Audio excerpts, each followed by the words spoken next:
It's Thursday. It's the afternoon, 1 p.m. here in the Pacific, which is California time zone. And we are going to be talking with Rob Casey today. First off, though, SupConnect, thank you so much for allowing me to do this. My name's Kristen Thomas, and it's been a blast. So I think we're on about our 14th interview live. These are also saved, so you will be able to watch this or tell your friends about it if you didn't get a chance to watch it. So Rob is here. I'm going to invite him in just a second, but first I just want to say a little bit about him. Seattle area, knows everything about water in the Pacific Northwest. Was in very early with, I believe, the first book that was really about stand-up paddling very broadly. And we're going to talk about that definitely. That was about 2011, so probably before a lot of you started stand-up paddleboarding. But also Salmon Bay Paddle is involved with every aspect from instructing to guiding. They do expeditions, they have race series, anything. If you are in the Pacific Northwest, that's a great resource for you. Rob also started something called the Professional Stand-Up Paddle Association, a certification program to help others become instructors in the SUP world. So we're going to talk about that too. So I'm going to work the magic of Instagram, hopefully, and if I can find him. Oops, where'd you go? I did see that he's on there. Rob Photo, if you could request to go live, that should show up for you, and then I can find you. Because right now you're not on that list. There should be a button for you, Rob, that says request to go live. See if you can find that. He's right there, but I want you to see his face and hear his voice. That is important. Hey, while we're trying to connect here, remember that we do have a Facebook also. Connect live discussions. So join us on Facebook too, and we're going to do some follow-up. So Salmon Bay Paddle, Rob, I invited you to, and if you would click that button, you should be able to come in and join me on the screen.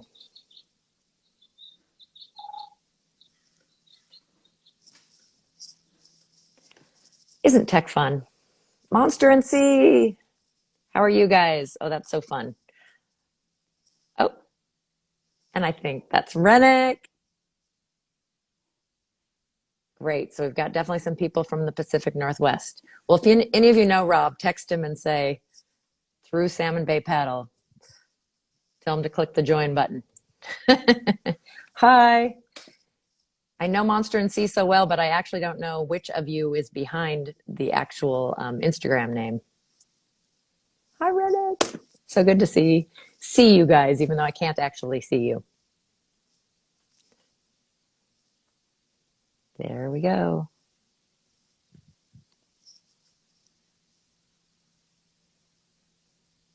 Connecting, yay! Yeah. There you are, we found you. Yeah. Troy, Vice we versa. got Troy and Rennick and some of your other Pacific Northwest buddies are on already.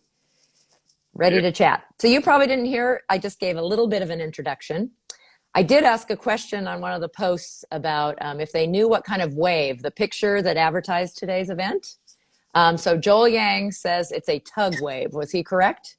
No, that was a freighter wave. Freighter wave. So we'll talk about that a little bit later, but that is definitely a different kind of wave to surf. But you are involved in so many aspects of stand-up paddling, which is fantastic, and really an authority because you go way back before stand-up paddling and being a Pacific Northwest water junkie expert. What should I call you? No, just say I'm pretty much passionate for the paddling, So Absolutely. love what you do. So I did mention that you wrote a book in 2011, which was the first kind of very expansive book that's about all aspects of stand-up paddling. Yeah.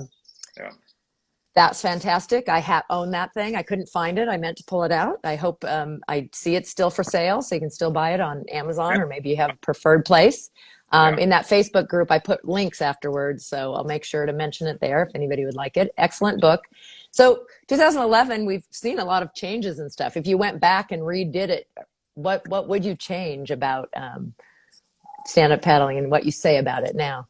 Well, most of the information is just out of date now. It's been 10 years and the sport's grown quite a bit, and gears has changed. techniques have improved. At the time, there was actually very little instruction at the time, and we were all making it up at, how to paddle. Uh, Equipment back then, it was mostly surf style boards. Race boards hadn't really developed. The culture hadn't really developed much. So, a lot's changed, obviously. And what I don't know if it used to be considered the fastest growing water sport. So during that first few years of it blowing up, that the book came out in the middle of that. So, and also, a lot of people thought the book should have been color, but we didn't have to get any control over that. That's an expense issue. Yeah. But I was just updating techniques mostly. So, Yeah. and terminology, we don't call a lot of the same things the same thing anymore. So. Well, and that's very interesting too, because some of our interviews have been with people who weren't water people, or probably I've had more kind of from the surf background. But speak a little bit to your water background, because I know you have a strong one. And then, what hooked you on SUP? How'd you get into it? I started out originally as kayaking, or even Mhm. jokingly before that, I was a backpacker. I like backpacking down the Washington coast.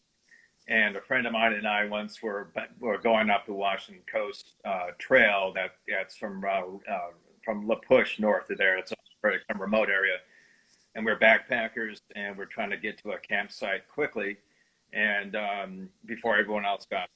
And we thought we got there, and we got around the corner, and we saw a bunch of people asleep with tents up, and they'd come in with sea kayaks.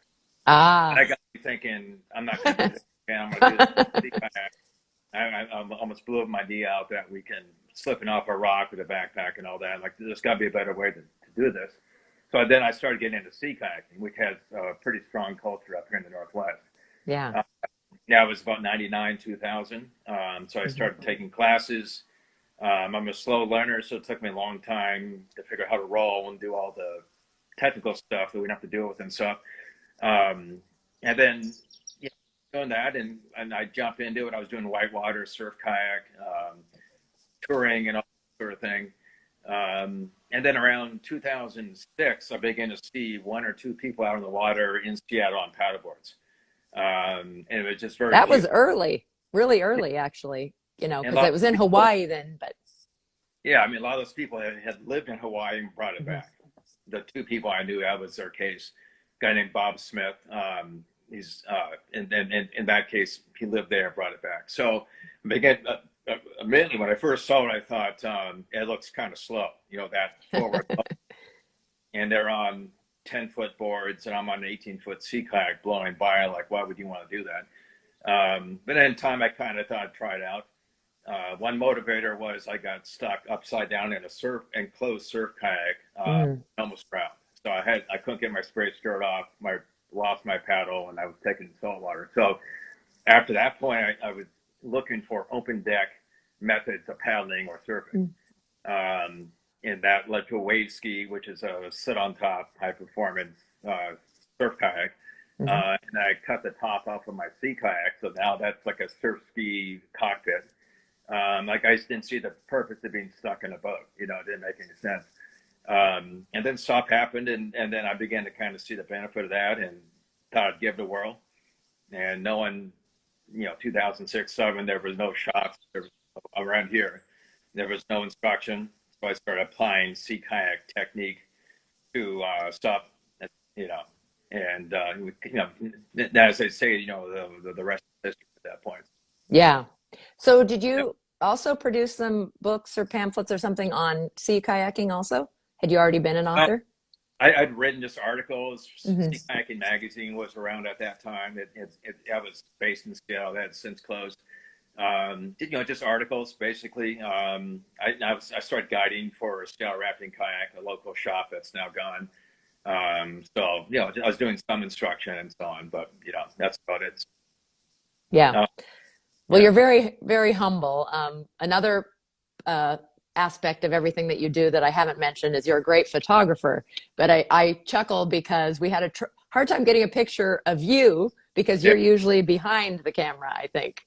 You That's know, I, always s- great. Most photographers don't usually have good shots of themselves. well, That's we got why to work on that. So, I did that for 23 years before, mm, 2010 when I got on the paddleboard thing. So, and then I quit during the last recession because that entire business went belly up with the change in the business with digital photography, and I was doing stock photography at the time, and that entire industry went away. So I had to make a switch about that time. So Yeah. Well, I do really enjoy your photography, and we'll again leave those links, but I know you have yeah, both Facebook and Instagram and other social media on your photography business as well as Salmon Bay Paddle. yeah, So, Salmon Bay Paddle, how'd that get started? It really looks like a full service business in the paddle world. yeah. Basically, yeah.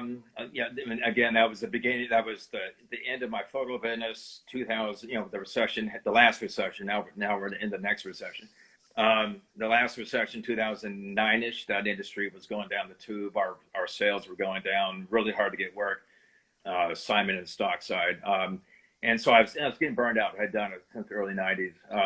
And just spinning my wheels. It's time for, to look around for something new.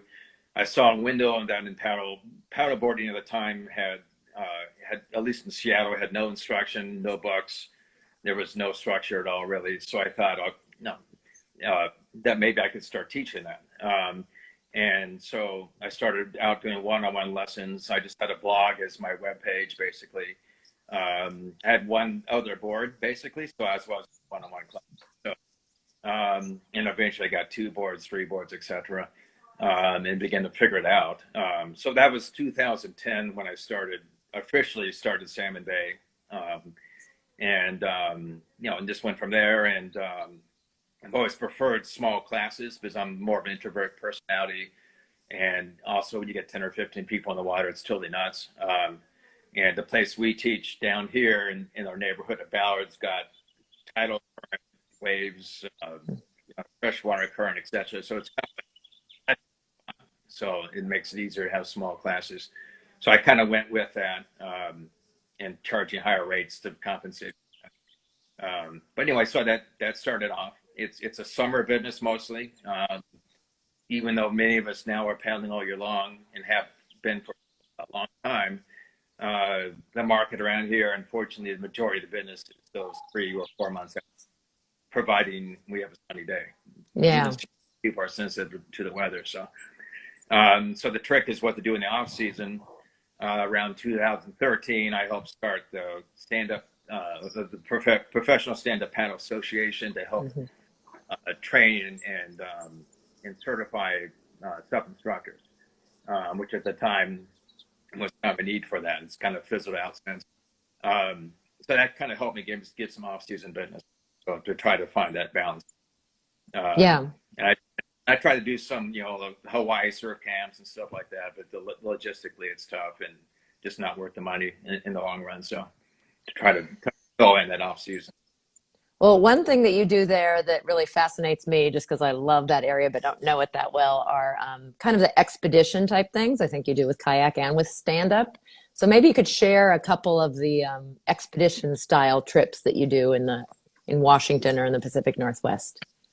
Yeah, I mean that's actually a really hard sell. Kayak Overnight kayak trips sell very well, and I have a lot of friends who run businesses that do that up in the San Juans and elsewhere, and they have no problem booking classes. But doing that in SUP has always been a struggle. So I I maybe do one trip. So it's the smoke and mirrors. It looks like I'm doing it, but we're, Those gorgeous pictures. yeah, and it makes sense. But the SUP crowd is different from the kayak crowd. They're more independent. They're less likely to want more instruction. They think it's easier, even though it is actually a little tougher in sea kayaking. We just sit down and go. And then from those, like in the San Juans, for example, you can put people in jeans into a double sea kayak and push them off. SUP's a different thing. You're going to get wet, and you can't be as casual as that. So we Mm. don't get a higher volume of people that want to go do that type of trip. Well, we might have to change that for you Yeah, because I think it's just been a long time coming. You are such an innovator, and you've just talked about a whole bunch of places where you were first on the scene. And I'm hearing a lot of people looking for that kind of thing. So yeah, maybe you will get more business in the summer yeah, because it is gorgeous up there in the Pacific yeah. Northwest. But the other things I do that are more specific to, I won't say more or less specific to the Northwest, that are along those lines, that I have developed and that are like our Deception Pass trips. So Hmm. for learning how to paddle a river but in salt water, in Tidal Rapids. So Deception Pass is an hour and a half north of Seattle, no permit required. Amazing spot, and it's basically a bottleneck, uh, uh, kind of canyon between the north end of Whidbey Island and Fidalgo Island.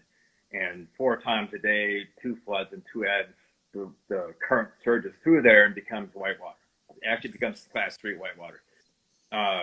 And it builds up as tides do from slack, which is no current, up to max in 3 hours and tapering back off again. But long story is I do classes up there, and I'm the only, as far as I know, I'm the only stuff in this business that does stuff there. It's been Well, popular kayaking for years. that is We, so unique and so fascinating. I mean, to someone who yeah, doesn't live there, that doesn't understand that tidal wash. And of course, again, the natural beauty there. And I asked you about, I'm a little bit whale obsessed. yeah, In fact, you have a whale museum out there on one of the islands that I always adopt a whale when I get a new board, because my board are blackfish, the yeah, race board I choose. So I yeah. adopt a whale to name my board from your Washington area.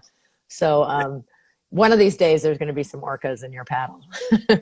Yeah, and as I spoke with you before, if you want to see whales, don't hang out with me. I have a suck. I mean, Well, Dean Burke, one of our friends down in Tacoma, he sees them all the time down there, just because it is a more popular spot for the whales. yeah. San Juan's, you see them, but here in like Seattle specifically, there is a viral video at Deception Pass of one of my previous Pasapa instructors who was at Deception Pass a day after we were there with the class. Our day, it was cloudy and rainy and whatnot. She was there a day after, it was sunny, and orcas went by 10 feet offshore. So Wow. Which that's I where. think is fascinating, but you know Yeah. what, Rob? Some people would Yep. rather be with you and probably would rather not see these beautiful, very large creatures Yeah. Yeah. that are They're carnivorous. they're pretty smart animals, but Yeah. but Deception Pass is an amazing spot. You know, and it's, if you, some people see Scoop and Chuck up north, or that tidal rapid that gets up to 20 knots. That's actually worth googling up if you type in surf Scoop. Luke Scoop. Foley's done it on a what do you call it, a foil years ago, Hmm. before foil even took off. But it's a pretty, that wave can get up to 10 feet high at 20 knots. Moves very fast. So Deception Pass gets up to 9 knots in comparison.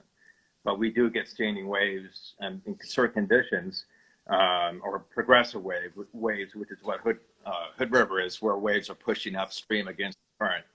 And kayakers have been surfing that for decades, and only it's been a tough sell to get people up there because they see the swirling waters and think they're going to go totally out of control there. But there is sense to it if you understand it. But the waves are pretty epic, though. So we can get up to 6 to 7 foot standing waves up there, Wow. certain conditions, and it's kind of an untapped spot. Yeah. So So again, you have these very unique surf conditions that yeah, have a lot of pieces. And the other one you mentioned was actually off of a tanker. Wait, no, that's what he said. Not a yeah. tug. So basically, when you live in Seattle, we're 80 miles from the closest coastal break, and Hmm. that's the Strait of Juan de Fuca where we surf, and that's hit and miss. That's the strait that separates Vancouver Island from the North Olympic Peninsula in Washington.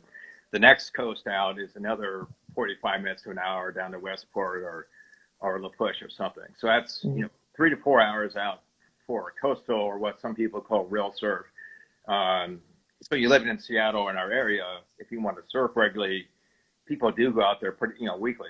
They don't even, we don't even think about it, but ultimately, you got a job, you don't, and whatnot, you don't have time to pop out to the coast all the time or move. There's not much out there if you want to move out there. So you compensate for what you have locally, and obviously downwinding's become a big thing because you Hmm. can downwind lakes in Ohio. You don't need to go to the coast to go surfing. So downwinding is pretty big here, and we have big lakes and Puget's down for that.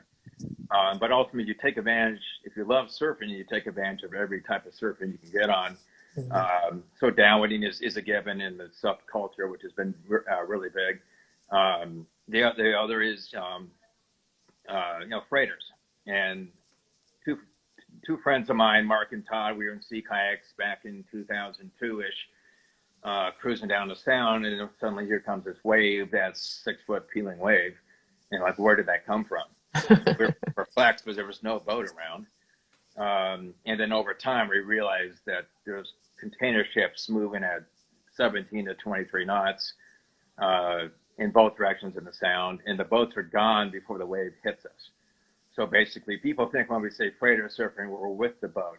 Yeah. But the boat is out in the shipping lanes, which is 3 miles. Long gone. Yeah. So by the time the boat passes, let's say in our neighborhood of Ballard, West Point Lighthouse, it's gone out of sight. And then, but its wave takes 20 minutes to get to shore. And much like any normal surf break, you have point breaks, beach breaks, etc. And then those waves eventually hit that shore and develops like a normal coastal wave per se. So we have a spot in our neighborhood in Ballard. We're lucky that's our neighborhood, that it's actually one of the best waves on the sound, that we can get up to 5 to 6 foot waves, 200 to 300 yards offshore in certain tide levels. And we get epic rides off of it. And super fun. This week we had prone surfers out. We have a surf kayaker buddy who still comes out, one of the early guys. Mostly up 14 people in the lineup yesterday, 2 the day before. But anyway, long story, that's a spring through summer thing. We need daytime low tides at that break. Other breaks like the Indy surf break, high tide, low tide, all depends on that spot. And certain boats, we have boats on, we have a Wednesday, Friday boat and a Tuesday, Thursday boat, and everything in between. You just look at marine traffic in the morning, an app, and then determine 5 hours for a boat from Cape Flattery down to Seattle. Then are you going to have a good tide that's going to match with that and pop out? So wow, that is so informative. Yeah. Yeah. Kaha, I don't know who that is, but they said boogie boarders too. Yeah. We Any have, kind of probably John. Yeah, we have our local Hawaiian, John Kwan, who takes his boogie board out, and he does sup as well. So it's a cool crowd, and it's a funny way because, in traditional surf culture, you don't tell people about secret waves or whatever. And this one, I do teach people how to surf there, so I do promote it, but I'm careful about it. But at the same time, a lot of people don't believe it exists, and a lot of local surfers have never done it. And they're like, oh, that's BS. There's no way that a wave could be good, or it's not worth my time. And that's fine with me. That's just less people in the water. it sounds fun. And you said it's a pretty good long ride too. We've been on it on days that are epic, where I've been on the Strait of Juanafuca over the weekend and got stumped, and I come home and 5 minutes from my house in Seattle, surf a better wave, And in sets, you can get stumped like any break. You can get one set off of a boat, or a boat can put on 45 minutes of waves. And you get 3 boats in a row, you're good to go. So a lot of guys pop down and just do it, you California style, surf for an hour and go home again. So, But that is the ocean. So what you said about surf and like taking advantage of whatever there is, and your river and tidal bores and, these waves off of container ships, that's amazing. But I think that's true. We've talked a lot about just water people in general. I mean, if you love being in or on the water, then you will take advantage of using whatever watercraft and whatever conditions there are to make the best of what you have where you are. Yeah, sounds good. So you've done all these wonderful things in the Pacific Northwest. Have you had a chance to travel at all with stand-up paddling? And do you have some favorite spots maybe that you've traveled to? Yeah, I'm pretty simple. I just, stick around here mostly. I mean, I've done a surf in Hawaii, here and there, but I did a surf camp with Robert Stelick out there several years ago, Blue Planet. But if I go anywhere, it's going to be there. But generally, we just stick around here. I'm not getting rich being a paddleboard instructor, so I know. Have you been out to Hood River? That's become kind of one of the iconic. Yeah. But it's like it's a 5-hour drive from here, and spot. Don't get me wrong, but by the time I get there, I could have had a good time out here doing the similar thing. So I get there on occasion, but I'd rather personally. We have a family cabin on the Olympic Peninsula, and the town of Port Angeles where there's good surfing. I'd rather go out there, get some peace and quiet, and get my own beaches to work with. So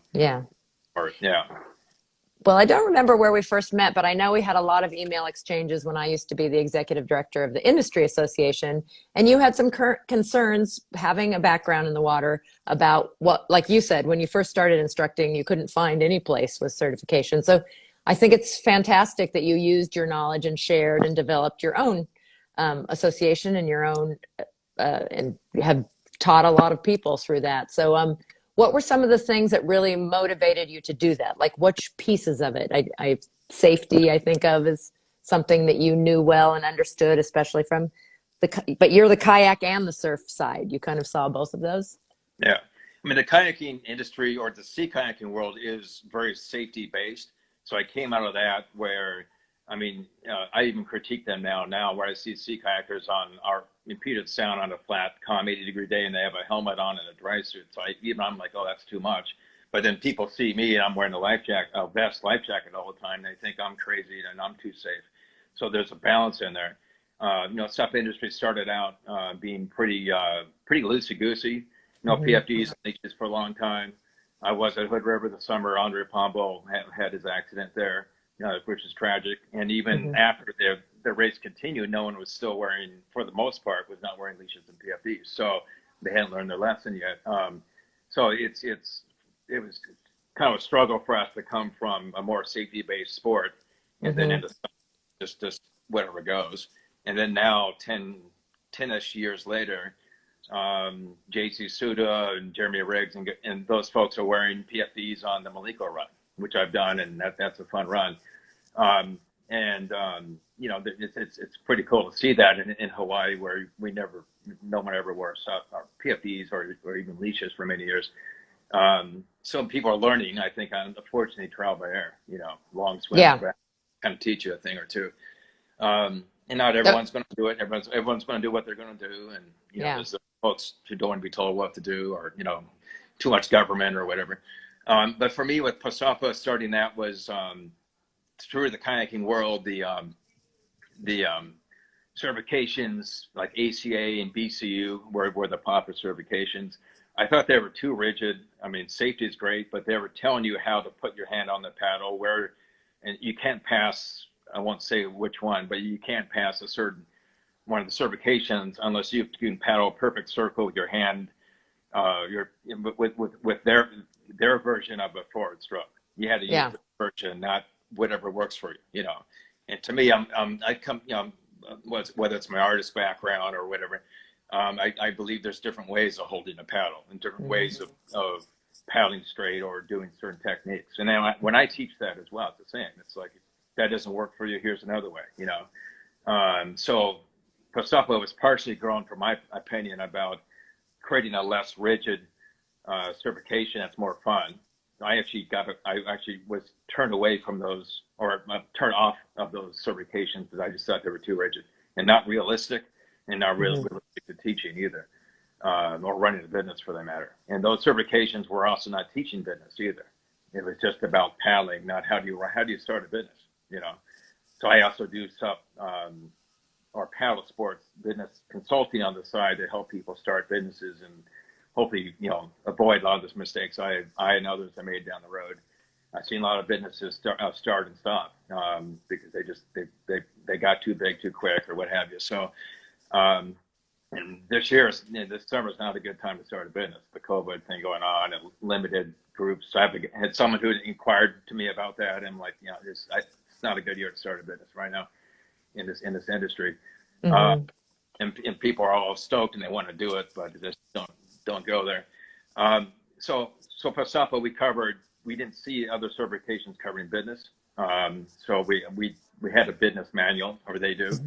I did get rid of the organization last year. Yeah. It was tapering off I really. think it's the DeVores. She might even be on Julie. Yeah, And Julie and Kurt yeah. DeVore. Yeah. They're ex Northwest sites. And Mm-hmm. they're expats now down in Mexico. Mm-hmm. Our folks. But so they're running it and they're doing it in their own way, and they've grown it since I've had it. But the first few years it was firing. We had tons of members and tons of instruction, and then in the last few years it tapered off. Yeah. So Well, it was there getting too there hard have been to run. some we had that crazy exponential growth in many aspects of stand-up paddling, both the business sides, the industry, and the number of people coming in. And like everything else, exponential growth doesn't go on forever, and definitely Yeah. leveling. And then there've been, of course, some interesting things like this in crazy year and things that go on. But And we there's more have seen, certification programs now too. So it's more competition for that type of yeah, program. Yeah. but I think there's still such a need for it. And I think it's fantastic that you did that. And I think because of that, you reached more people. I mean, there's plenty of people teaching with no certification. Yeah. I'd rather see them have Yeah. any Yeah. certification. And I love the things that you based it on, things like having more fun, not as rigid, but still having that all important safety component and having the business component. So, Yeah. again, you guys who did these things, we're still early in stand-up paddling and we're Yeah. still Yeah. figuring Of things course. out. Yeah. And so whenever anybody says the one way is the right way, I think we're still just in Yeah. the early days. But I you're hear going to be in people the say that's history the books, proper Rob stroke. Casey. Yeah. Yeah, I hear just like people the say proper that. stroke. Yeah. I don't believe there's, You, there are some things are proper, but yep. not everything's proper. It's your way. Well, So I've been racing for 10 years now and I still keep learning. And I love yeah. having my bag of tricks of different types of strokes just for me, even having a certain body type and all. But I still, in a race, sometimes because of conditions, because of how my body's reacting, I need to switch up my strokes. So, you know, Yeah. who's to say? But all, I Yeah. think, still very fascinating and Yeah. such a Yeah. great learning curve. So Yeah. thank you for helping to get people into that. So, Whereas, racing, you actually have some race leagues. Unfortunately, again, we're in this weird time that most things have had to cancel, and I think I saw on your website you had to cancel your race leagues too. But that's yeah. fun, and it sounds like, is that all watercraft or mix Yeah. it I mean, up? I believe with most, I mean, so about, I think it was about 8 years ago, my partner, Chris, and I started a race through Salmon Bay, my business, on Social Bay, our main bay out here. And it started out literally with two people, with two or three people, or it was just me and one other person, and that's a race. And eventually, as racing built up, as well as the popularity of that race, up until maybe 3 years ago, we had 50 people in the lineup, starting out beach start or water Right. start. Hmm. But it was mostly a stop because that's my connections. It was always open to all craft. But then as stuff started doing more buoy turns, which stuff love to do, surf ski, out in OC can't really pull that off very well. So we we get a few skis in there, maybe one OC, maybe a sea kayak, or I'll do sea kayak. The guitar standing up all week long. It's like I froze there. And I'm not sure if my video's still going. My Your video's frozen, but I can still hear you, so it will hopefully come back to us. I see the little guy spinning. There you go. Or do we have you again? okay, still froze there or something. Okay. I ignore my still video. Um, so basically,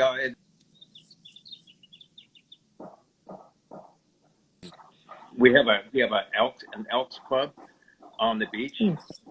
It's called the Ballard Elks Club, and many of us never thought we'd ever join the Elks Club. You think of old guys in funny hats and so on. But this Elks, like Honolulu Elks, is in a pretty epic spot, and it's got a deck overlooking the water of where we paddle in a nice beach. And there's a guy named Sean Jennings early on who got me into the Elks. He was kind of a good hip guy. We had a little stuff rental down there, and he got me in there, and then we realized it's kind of cool. It's not just old guys, or in a bar basically, which is what Elks are. But basically, it's doing events for charity. It's all charity based. So myself and a few others started the Ballard Elks Paddling Club after we became members, and suddenly we got 60. Actually, right now we have 60 members of the paddling. Uh, Wow. we have Cool. board storage. You're trying to get kayak storage, doing the politics. At the Elks are trying to get horizontal storage going, and maybe OCs ideally. But long story, I think it's 2 or 3 years ago. Christy and I got tired of doing our Monday night races, which is every Monday. We charge $5 a head. It's all for charity for a vocational scholarship fund. So we gave the race to the Elks Paddling Club. So now we're this year, unfortunately, we're not doing it until we Yeah. get to but that's been a super successful race, about 4 grand every summer. Cavu, who's my hat, is a local clothing manufacturer. They gave us prize awards, which is a lot of free clothing at the end of the year. So that's been a real successful race, super fun. It's all charity. And then I've done other races over the years, and this year I began to realize through a friend of mine, Patrick Hong, who gave me a tip, that there was a former Seattle, mostly OC race that hasn't gone on for several years in the wintertime, January, February, March. And I decided to revive that race. And so we did 2 until COVID, had to cancel. So what are you calling that one, or what is it called? That's called the Seattle Race Series. Okay. And that's 8 miles from Aqua Verde Paddle Club. And this is through the inner city waterway in downtown Seattle. Aqua Verde Paddle Club out to Ballard, thereabouts, and back is 8 miles. Very cool. The first race we did, I think it was January 25th. We had, I think 60 some people, all craft, a lot of OCs and surf skis, mostly coming down who wanted that race to come back. And as a result, my site started blowing up with traffic, and I never get business in January and February. And I'm getting business. So that actually worked out pretty great. February we did another race, same thing. March was going to be bigger, but we had to cancel. So I put on other races. I took over a race. It used to be called the Deception Pass Dash, and that's through Deception Pass through Tidal Rapids. And it's cool. For a decade, all craft. And I took it over to last year. Basically, we changed the name to Deception Pass Challenge. So we are scheduled for December 5th for that. Fingers crossed we can do something. We should be. That sounds like a destination event to me, because I'm fascinated by the Deception Pass and the title and everything. So to say, what a great challenge to go up to a beautiful area like yours, do that. Maybe the 8 mile, well, that's at a different time of the year, but. It's an epic race. It's a beautiful location. If you look it up, it's just amazing. Treetop cliffs, very northwest. It looks like Southeast Alaska up there. Amazing spot with ripping water, and then the challenge of having to get upstream before the current traps you, basically. So there's a separate trick to the race, basically. Yeah. And local Bill Walker used to run it. They used to get 200 people in the race, which I think is nuts. So I capped off at 100, as that's all I want to do. And from a permit standpoint and all that, but fingers crossed we can do that this year, at least to a limited group. That sounds amazing. Yeah.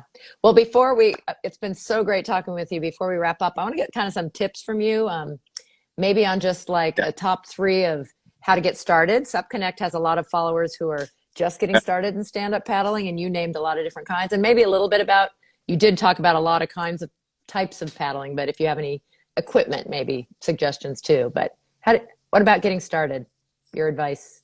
Just for here, basically, or how to get started? Sup in general, yeah. Well, I would say if you can, take a lesson. I mean, not everyone wants to take a lesson. That's fine.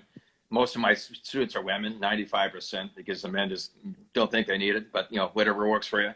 But basically, I would say if you can, take a lesson from a good instructor with good reputation. I can save a lot of people a lot of time. I was struggling to get to a certain point, particularly beginners. We have a lot of good techniques for helping people stand up who previously did not stand up. Maybe they're rented and struggled to stand up. I struggled to stand up. I'm traditionally not that really athletic at all. And I had to work pretty hard at, learning all that stuff. So, and I'm big, I'm 6'5", 220. So my first day up on the board, Hawaii in 2007, was on a tiny board, and I never stood up. So I learned how not to teach. I'm that person at a hotel. But basically, basically good instructor can save a lot of time.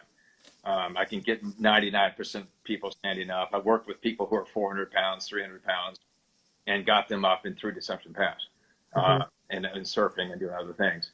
And then also, wearing a leash and a life jacket, whether you have CO2 or vest. But I think beginners should wear a vest. Because I see a lot of people hit the water and they kind of flip out. And for me, I'm glad that they got a vest on. A lot of people want to get into the sport and don't know how to swim.